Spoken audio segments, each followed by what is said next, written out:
Hello students. So in the earlier module or the part of this chapter, we were talking about what are the basic observable changes in a chemical reaction. What do you mean by a chemical reaction?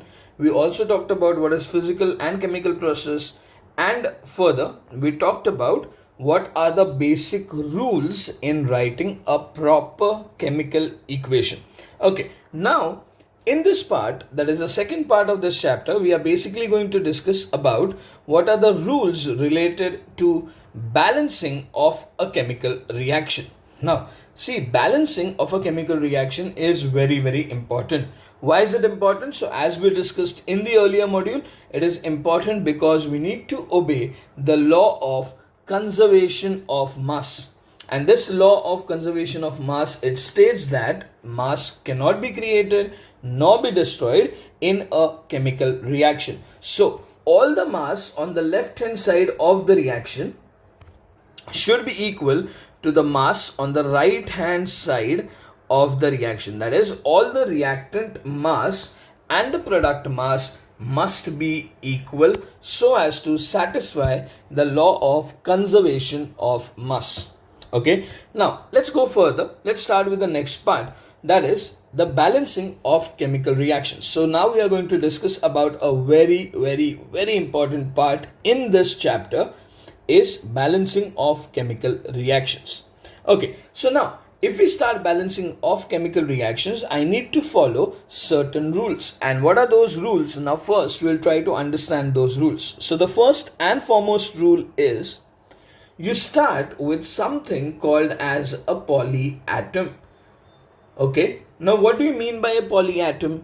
Understand. Let's suppose if I talk about hydrogen, hydrogen is H2. Okay, similarly if I talk about nitrogen, nitrogen is N2. If I talk about sodium, then I find sodium in nature as Na. That means in sodium you have only one atom. Okay, and therefore you would say that this is a monoatomic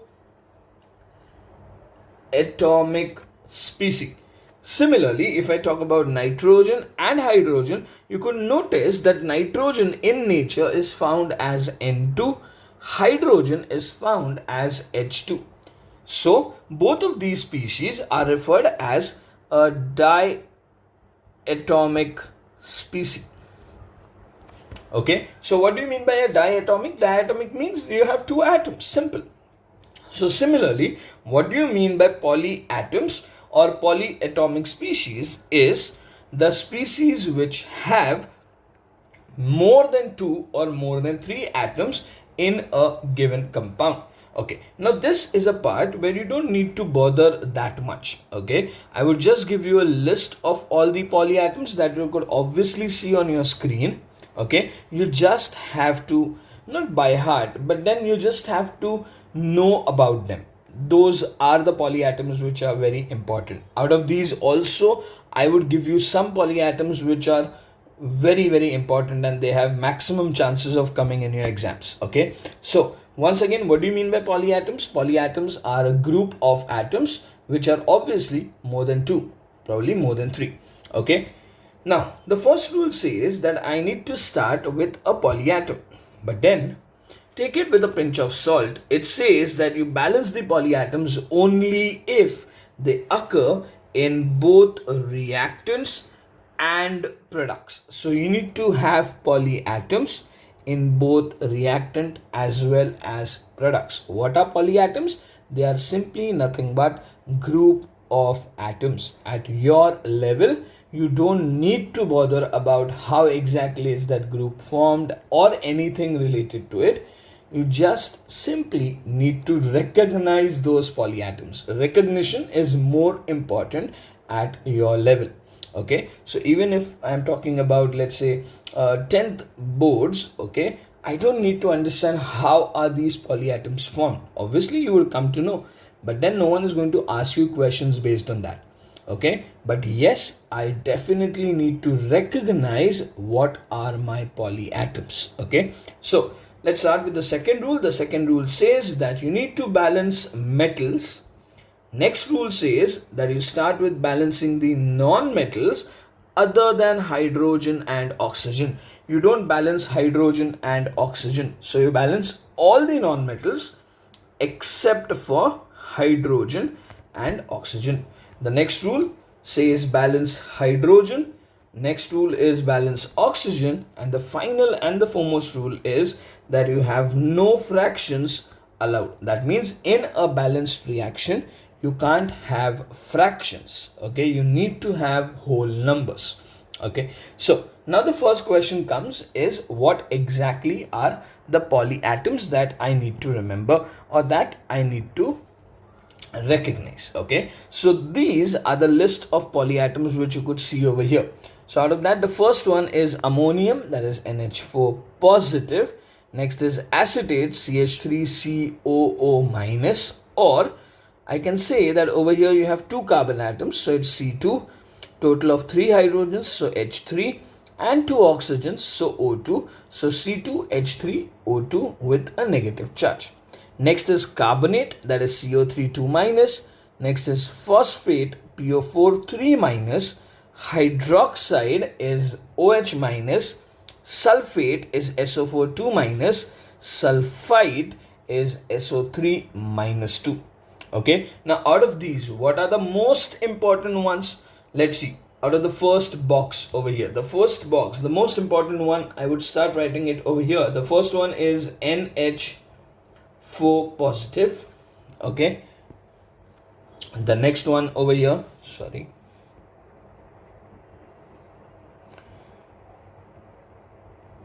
okay, let me rewrite it once again. So the first one is NH4 positive. Okay, the next one that is very, very important from that list is the carbonate ion, that is CO3 2 minus. Then comes hydroxide, OH minus.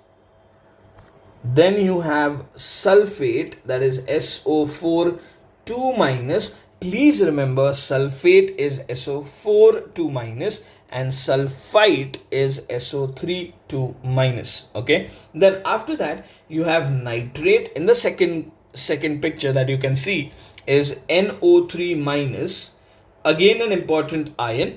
Then after that you have one more that I can put forward is hypochlorite. Hypochlorite is a very, very rare occurrence, but yes, they might ask you hypochlorite. Okay, so hypochlorite is the last ion, that is ClO with a negative charge. Okay, now over here if you just notice, most of them are negative. Does that mean that all polyatoms are negative? The answer is absolutely no.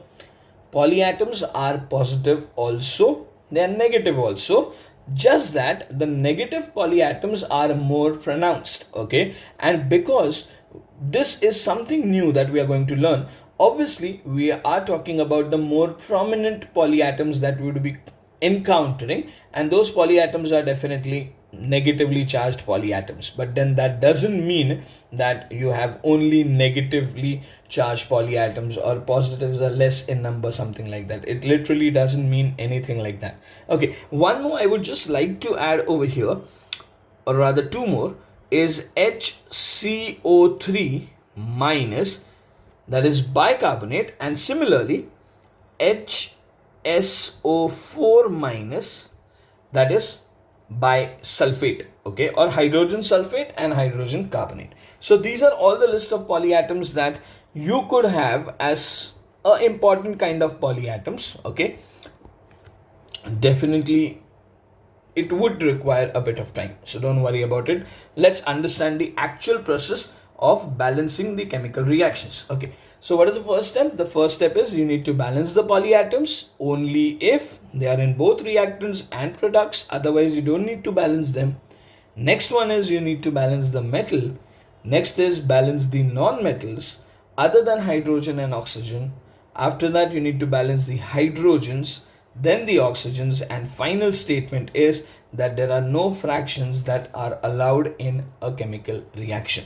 Okay, so let's try to balance the first equation over here. Now let's start.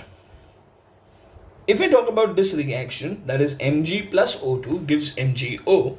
Over here, let's start with what we have in the reactant side. Okay, And what do we have on the product side?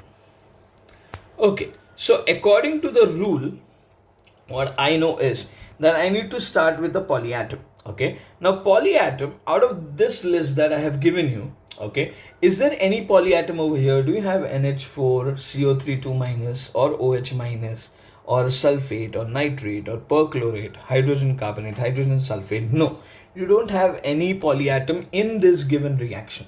So obviously rule number one goes null and void. Don't bother about it. Let's go ahead.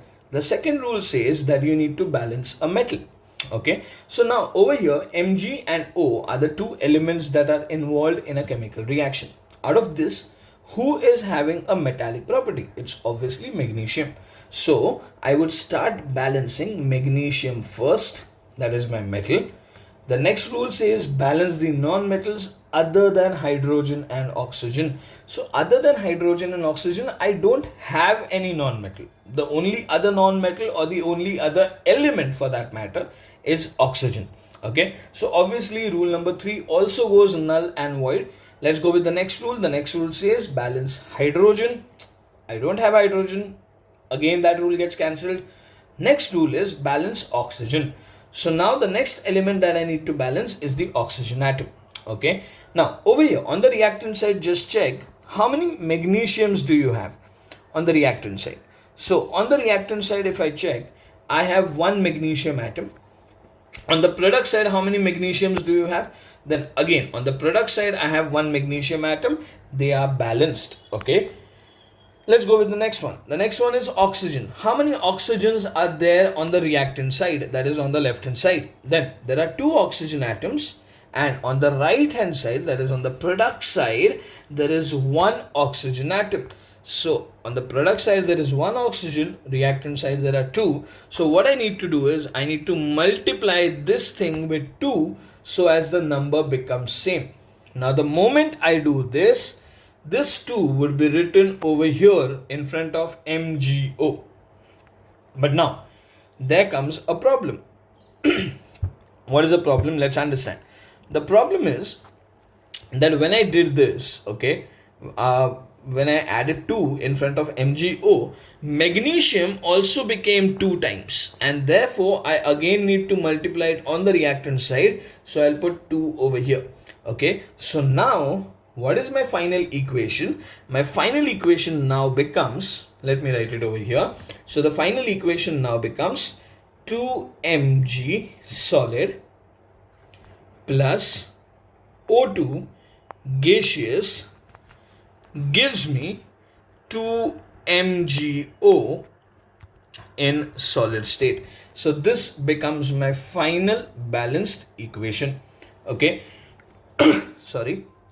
Let's try doing the next one. The next one is Fe plus H2O gives Fe2O3 plus H2. Okay, again I need to balance this reaction. Okay, what does my rule number 1 say? Then rule number 1 says that you need to start with polyatoms. Do you have any polyatoms? Okay, now I would suggest you to write down the polyatoms on a piece of paper so that they remain in front of your eyes when you look at the reaction. Okay, so right now I'm just telling you, in this reaction there is no polyatom, so obviously there is no question of looking them in reactant and product. Forget about it. Okay, let's go with the next part. The next part says you need to start with metals. Now over here, who is the metal? Then obviously the metal that I have is iron, that is Fe. The rule number 2 says balance non-metals other than hydrogen and oxygen. Now in the reaction you have Fe, you have hydrogen, you have oxygen, and you don't have anything else over here. So therefore what I say is that you don't have any other non-metals except hydrogen and oxygen. So again that point goes null and void. The next is you need to balance the hydrogen atoms, after that the oxygen atoms, and then finally you would get your balanced reactions. Okay, so let's try doing this. So I have something on the reactant side, something on the product side, and let's try to go ahead and balance this equation. So okay, so iron, how many on the left hand side? So iron, you have 1 on the left hand side, and 2 on the right hand side. So definitely what I need to do is I need to multiply this thing with 2. So I'll put a 2 over here. Okay, let's go ahead. Next thing, hydrogen. How many hydrogens are there on the left hand side? So on the left hand side, I can see 2 hydrogen atoms. On the product side, I can see how many hydrogen atoms? I can see 2 hydrogen atoms again. So again, hydrogens are balanced. Okay, let's go with the next one. The next one is oxygens. Okay, how many oxygens are there on the left hand side? Now on the left hand side, I have 1 oxygen atom, and on the right hand side, I have 3 oxygen atoms. So what do we do? Now there comes a problem. Okay, I need to balance the hydrogens, I need to balance the iron atoms, I need to balance the oxygen atoms. But then iron is balanced, hydrogen is balanced, oxygen is balanced. How you would balance? Sorry, my bad. Iron is balanced, hydrogen is balanced, but then oxygen, on the left hand side you have 1, on the right hand side you have 3. How do you balance this? Now there is no common factor that you can put over here or multiply. Okay, so how do you do this? I would appreciate if you just pause the video for a bit and try doing it yourself.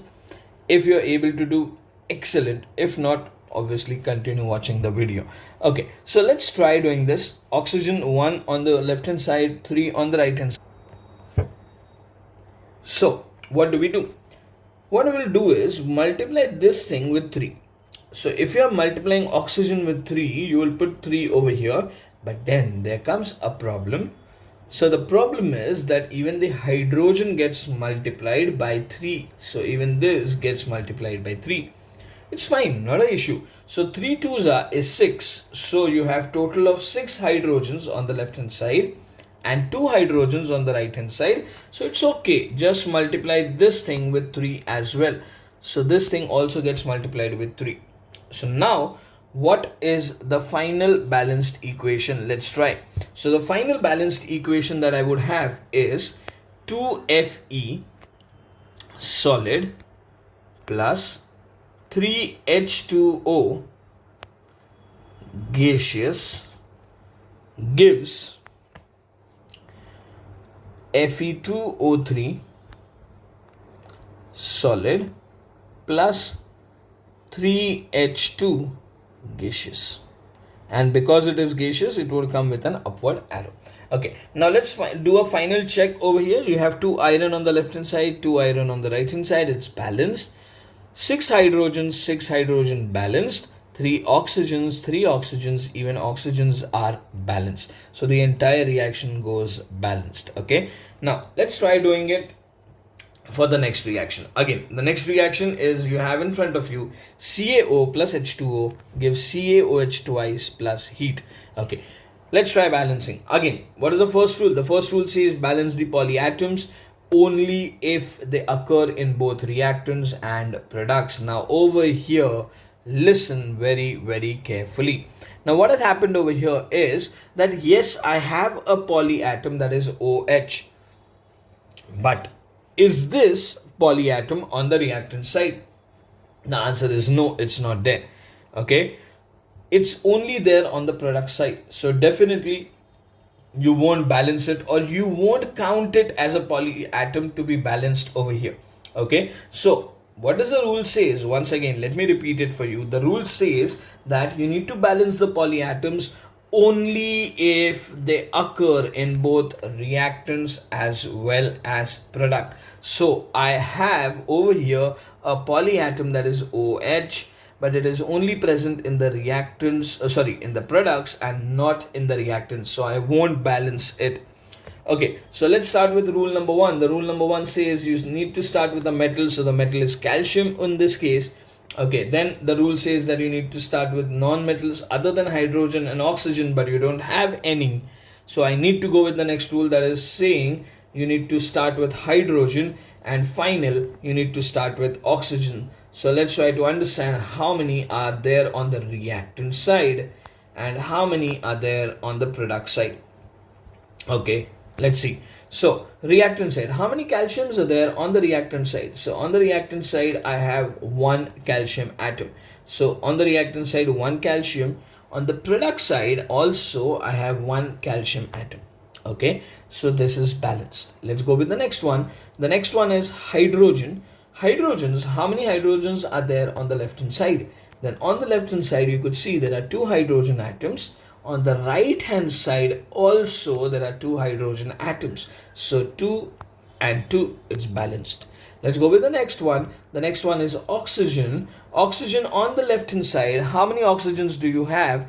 Over here, if you just notice, okay, let me just put it with a different color for you. So over here you notice there is one oxygen in H2O and one oxygen in CaO. So what is the total amount of oxygens on the left hand side?